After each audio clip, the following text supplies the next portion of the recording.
দাদি দাদি মারা যাওয়ার পরে আমি বিশেষ করে আমার দাদি আমার বাসায় দাদা বলছে যে আমি তোমার জন্য ওয়েট করব। খাবেন এখানে? আমার দাদার কথা বলি। আমার দাদা মারা গেছে আমার বাবা যখন বয়স 3 মাস। আমার বাবার বয়স যখন 3 মাস তখন আমার দাদা মারা যায়।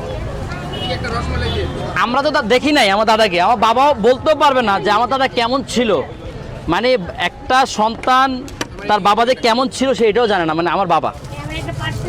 তো আমার টোটাল ফুফু 4 জন, বাবা 1 জন। তো আমার দাদি 57 বছর দাদাকে ছাড়া ছিল। আমার দাদি মারা গেছে এই বছরের ফেব্রুয়ারি মাসে দাদি মারা যায়। দাদিকে দেখলাম এই যে দাদা যত স্মৃতি ছিল এই স্মৃতিগুলা বুকে রেখে পুরো আচ্ছা ঠিক আছে পুরো 57টা বছর দাদাকে ছাড়া কাটাই দিছে। আসলে কতটা মনোমান্তিক হয়।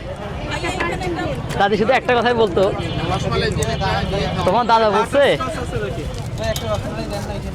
দাদা বলছে যে আমি তোমার জন্য ওয়েট করব।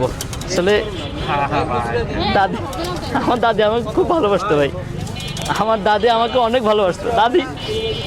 দাদি মারা যাওয়ার পরে আমি আমার বিশ্বাস হয় না যে দাদি মারা গেছে। আমি এখনো পর্যন্ত বিশেষ করে আমার দাদি আমার বাসায় আমি যখন ঢুকতাম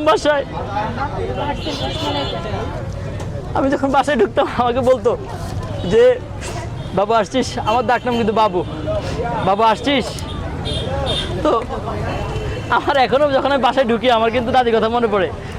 মানে ওটার রুম থেকে আওয়াজ আসতো বাটারস্কচ। আসলে দাদাকে তো কখনো দেখি নাই, দাদিকে দেখছি সব সময়।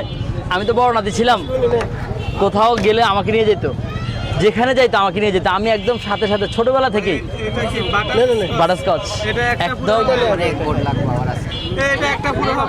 পুরা বাটারস্কচ